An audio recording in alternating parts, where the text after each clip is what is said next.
మహబూబాబాద్ జిల్లా శాసనసభ నియోజకవర్గాలు డోర్నకల్, మహబూబాబాద్, పాలకుర్తి, ములుగు, ఇల్లందులో కూడా 2 మండలాలు.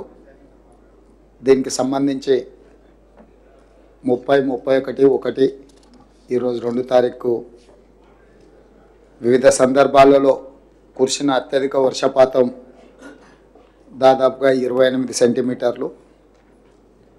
అధికారులు అప్రమత్తంగా ఉండడం, ప్రభుత్వ ఆదేశాలు ఎప్పటికప్పుడు చీఫ్ సెక్రటరీ, డీజీపీ ద్వారా అందించడంతో ప్రభుత్వం చేపట్టిన సహాయక చర్యల వల్ల వీలైనంత తక్కువ నష్టం జరగడానికి ప్రభుత్వం ప్రయత్నం చేసింది. అయినా దురదృష్టవశాత్తు ఈ జిల్లా ప్రాంతంలో వాళ్ళందరూ కుర్చీలు ఉన్నాయి, కుర్చీలు కానీ చూడండి, వాళ్ళందరూ కుర్చీలు ఉన్నాయి, కుర్చీలు కానీ చూడండి, వాళ్ళందరూ కుర్చీలు ఉన్నాయి, కుర్చీలు కానీ చూడండి.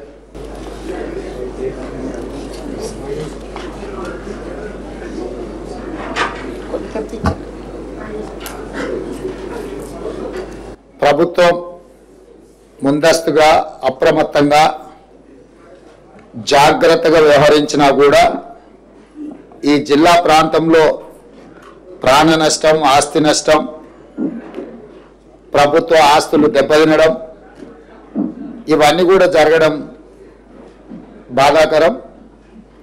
అందుకే సచివాలయం నుంచి, కమాండ్ కంట్రోల్ రూమ్ నుంచి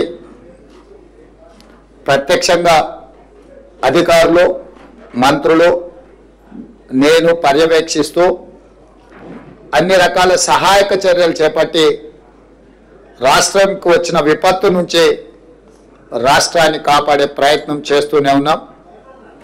ఈరోజు అందులో భాగంగా మహబూబాబాద్ జిల్లా కలెక్టర్ కార్యాలయంలో అధికారుల నివేదికను తీసుకొని అధికారులకు, అదేవిధంగా జిల్లాకు సంబంధించిన మంత్రులు, ఇన్ఛార్జ్ మంత్రి గారికి సూచనలు చేస్తూ సహాయక చర్యలు చేపట్టడానికి ఈ సమావేశంలో నిర్ణయించడం జరిగింది.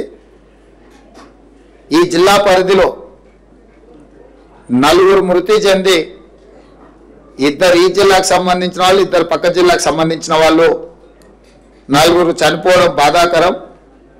అదేవిధంగా రోడ్లు కూడా డ్యామేజ్ అయినాయి, 8 రోడ్లు, అదేవిధంగా ట్యాంకులు, అదేవిధంగా పంచాయతీరాజ్కు సంబంధించిన రోడ్లు, నేషనల్ హైవేస్కు సంబంధించిన రోడ్లు, అదేవిధంగా క్రాప్ డ్యామేజ్, దాదాపుగా పంటల నష్టం 27,639 ఎకరాలు, దాదాపుగా 30,000 ఎకరాల పంట నష్టం.